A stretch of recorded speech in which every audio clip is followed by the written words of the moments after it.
123portuguese.com. Hello, olá. Welcome to 123portuguese.com. Here you will find useful information about European Portuguese language in 3 main steps. In the first step, you will learn about the subject. In step 2, you will find some examples. And in step 3, you will put in practice your knowledge through exercises. So let's start. In today's lecture, we are going to talk about interjections. Interjections are words which intention is to express feelings as surprise, amazement, pain, etc. Let's have a look in the most common interjections used in European Portuguese. The first one is common in many places all around the world. When we get hurt, we usually say ai or au. It can be translated as ouch in English or aua in German. Another interjection used by most people to express amazement, surprise, or more commonly indignation is fogo. Fogo.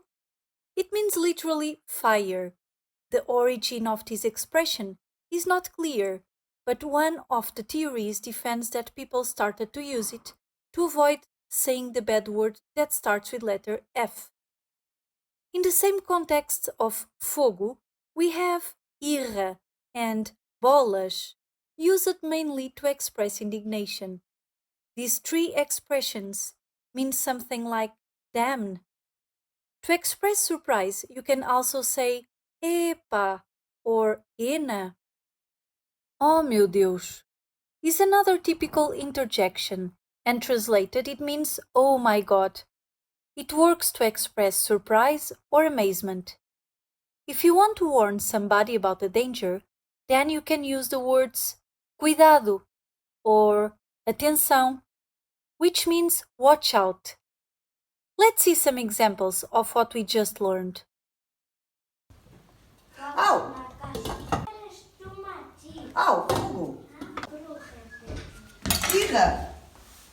Ina, tanta neve. Now, have a look in the following images.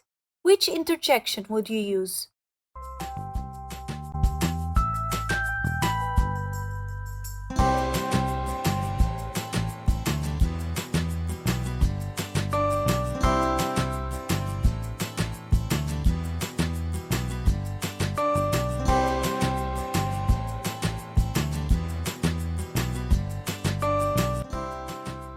Have a nice day. Adeus.